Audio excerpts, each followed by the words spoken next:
Welcome to ട്രൈഡു. നമുക്ക് വരുന്ന ആഴ്ചയിലെ US ഓയിലിൻ്റെ പ്രൈസ് മൂവ്മെൻറ്റ് അനാലിസിസ് ഒന്ന് നോക്കാം. അതിനുവേണ്ടി ആദ്യമായിട്ട് എടുത്തിരിക്കുന്ന വീക്ക്ലി ചാർട്ടാണ്.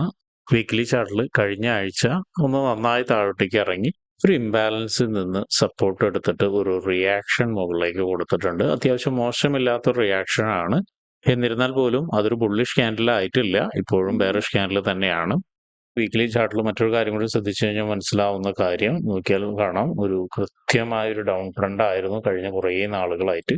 ഓരോ തവണയും മാർക്കറ്റ് താഴെ വന്ന് ഒരു ക്ലിയർ ആയിട്ടുള്ള സപ്പോർട്ട് എടുത്ത് മുകളിലോട്ട് പോവുകയും ഈ ഒരു ട്രെൻഡ് ലൈനെ റെസ്പെക്ട് ചെയ്തിട്ട് മാർക്കറ്റ് വീണ്ടും താഴോട്ടേക്ക് ഇറങ്ങി വരികയാണ് ചെയ്തത്.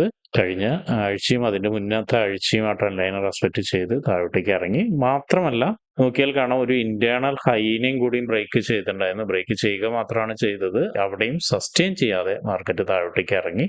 അതുകൊണ്ട് ക്ലിയർ ആയി താഴോട്ടേക്ക് ഇറങ്ങി വന്ന് ഒരു സപ്പോർട്ട് ഏരിയയിൽ നിന്ന് സപ്പോർട്ട് എടുത്ത് ഒരു റിയാക്ഷൻ എടുത്ത് ഇപ്പോൾ മാർക്കറ്റ് നിൽക്കുന്നുണ്ട്. ഒരുപക്ഷെ കുറച്ചും കൂടി താഴോട്ടേക്ക് വരാം, അല്ലെങ്കിൽ ഈ പറഞ്ഞ ഏരിയയിൽ നിന്ന് മുകളിലോട്ട് പോവാം. അതൊക്കെ മനസ്സിലാക്കാൻ വേണ്ടിയിട്ട് നമുക്ക് ചെറിയ ടൈം ഫ്രെയിമിലേക്ക് പോവാം.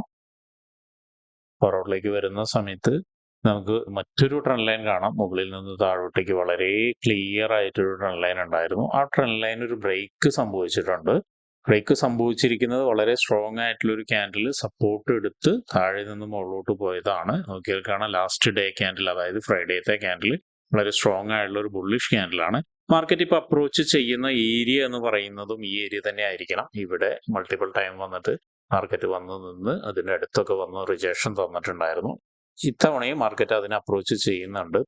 ഇനി ഫോർവേഡിൽ മറ്റൊരു കാര്യം നോക്കുകയാണെങ്കിൽ മാർക്കറ്റ് അത്യാവശ്യം മോശമില്ലാത്തൊരു പുൾ ബാക്ക് തന്നിട്ടുണ്ട് എന്നാണ് മനസ്സിലാവുന്നത്. അതിനുവേണ്ടി ഒരു പോയിനെ മാർക്ക് ചെയ്ത് ഫിബനാച്ചി വെച്ച് നോക്കുകയാണെങ്കിൽ നമുക്ക് മനസ്സിലാവുന്നുണ്ട്, ഒരു ഗോൾഡൻ സോണിൽ നിന്ന് മാർക്കറ്റ് ഒരു നല്ല റിയാക്ഷൻ എടുത്തിട്ടുണ്ട്. ഇതാണ് ഒരു ഗോൾഡൻ സോൺ എന്ന് പറയുന്നത്. അവിടെ നിന്ന് മാർക്കറ്റ് നല്ലൊരു റിയാക്ഷൻ എടുത്തിട്ടുണ്ട്.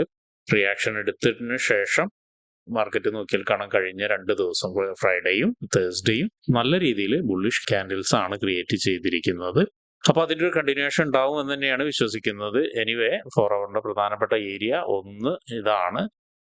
രണ്ടാമത്തെ ഒരു ഏരിയ എന്ന് പറയുന്നത് റെസിസ്റ്റൻസ് ഏരിയയിലാണ്. അത് വരാനുള്ള സാധ്യത ഈ ഒരു ഏരിയയിലേക്കായിരിക്കും കൂടുതലും വരാനുള്ള ഒരു സാധ്യത എന്ന് പറയുന്നത്. അതിനെ ഒരു റെസിസ്റ്റൻസ് ആയിട്ട് മാർക്ക് ചെയ്തിടുന്നുണ്ട്.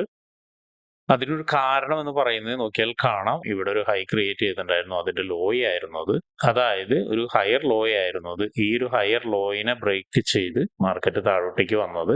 അപ്പൊ ഈ ഒരു ഏരിയയിലേക്ക് വീണ്ടും വരുന്ന സമയത്ത് ഒരു പക്ഷെ വീണ്ടും റിയാക്ഷനോ റിജക്ഷനോ കിട്ടാനുള്ള സാധ്യത കൂടുതലാണ്. അപ്പൊ അതുകൊണ്ടാണ് അവിടെ ഒരു റെസിസ്റ്റൻസ് അടയാളപ്പെടുത്തുന്നത്. അതുപോലെ തന്നെ താഴോട്ടേക്ക് വരുന്ന സമയത്ത് മറ്റൊരു സപ്പോർട്ട് ഏരിയ കൂടിയുണ്ട്. കഴിഞ്ഞ കുറേ നാളുകളായിട്ട് സപ്പോർട്ട് എടുത്ത് മുകളിലോട്ട് കയറിപ്പോയ ഒരു ഏരിയ ആണ്. അത് താഴോട്ടേക്ക് നോക്കുന്ന സമയത്ത് ഇവിടെ ഒരു സപ്പോർട്ട് ഉണ്ട്. അപ്പൊ അതിനെയും ഒന്ന് മാർക്ക് ചെയ്ത് വെക്കുന്നത് നന്നായിരിക്കും 4 ഹവറിൽ.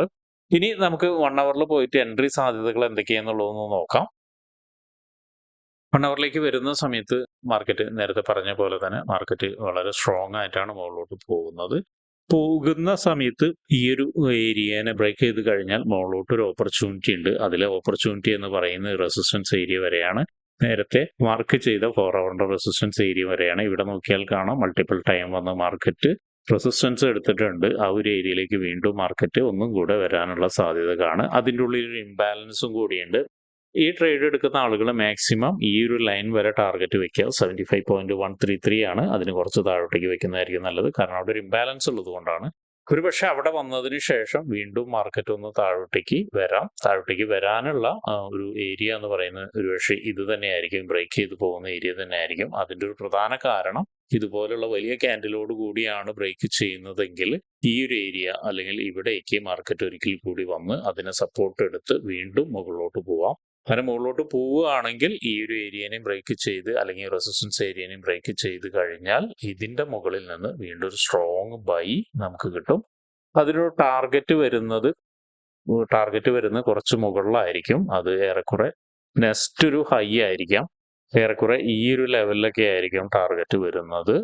അതായത് 83.621 ആ ഒരു ലെവലൊക്കെ ആയിരിക്കാം ഏറെക്കുറെ ടാർഗറ്റ് വരുന്നത്. അല്ലെങ്കിൽ അതിന്റെ തൊട്ട് താഴെയുള്ള 82 വരെ ടാർഗറ്റ് വരാനുള്ള സാധ്യത കാണുന്നുണ്ട്. അതൊന്ന് നോട്ട് ചെയ്ത് വെക്കുന്നത് നന്നായിരിക്കും. അപ്പൊ ഇങ്ങനെയാണ് ഒരു ബൈ എൻട്രി, 2 ബൈ എൻട്രികൾ പറഞ്ഞത്. ബൈ എൻട്രിയുടെ ഇടയിൽ ഒരു പുൾ ബാക്കിന്റെ കാര്യം പറഞ്ഞിട്ടുണ്ടായിരുന്നു. അതും പുൾ ബാക്കും നേരത്തെ പറഞ്ഞ പോലെ ഒന്ന് ശ്രദ്ധിച്ച് എടുക്കുക. ചെറിയ ടൈം ഫ്രെയിമിൽ പോയതിനു ശേഷം ഒന്ന് എടുക്കുക. ഇനി മറ്റൊരു സെൽ എൻട്രി എന്ന് പറയുന്നത് നേരത്തെ വരച്ച ഈ ഒരു സപ്പോർട്ട് ഏരിയയുടെ താഴോട്ടേക്ക് ഇറങ്ങുകയാണെങ്കിൽ ഒരു സെൽ എൻട്രി കൂടിയിട്ട് കിട്ടാനുള്ള സാധ്യത കാണുന്നുണ്ട്. ഒരുപക്ഷെ ഇവിടേക്ക് മുകളിലോട്ട് പോയി കഴിഞ്ഞ് മാർക്കറ്റ് വലിയ സ്ട്രോങ് ആയിട്ട് വീണ്ടും താഴോട്ടേക്ക് വരാം. കാരണം ഇത്രയും സ്ട്രോങ് ആയിട്ടുള്ള ഒരു റെസിസ്റ്റൻസ് ഏരിയ ആണ് ഇവിടെ. അതിനെ ബ്രേക്ക് ചെയ്ത് കഴിഞ്ഞാൽ ഒരുപക്ഷെ സെല്ലേഴ്സ് ആക്റ്റീവ് ആവാം. അങ്ങനെ വരുന്ന സമയത്ത് വലിയൊരു ക്യാൻഡിൽ താഴോട്ടേക്ക് വരികയാണെങ്കിൽ അതിനെ ഫോളോ ചെയ്തിട്ട് ഒരു സെൽ എൻട്രി കിട്ടാം. അതിനെ ഫോളോ ചെയ്ത് സെൽ എൻട്രി കിട്ടുന്ന സമയത്ത് ഏറെക്കുറെ ടാർഗറ്റ് എന്ന് പറയുന്നത് ഈ റേഞ്ചിലായിരിക്കും, 69-ലായിരിക്കും. അതും ബ്രേക്ക് ചെയ്ത് താഴോട്ടേക്ക് വന്നാൽ 67 വരെ കിട്ടാം. അപ്പൊ അതൊരു സെൽ എൻട്രി സാധ്യതയാണ്.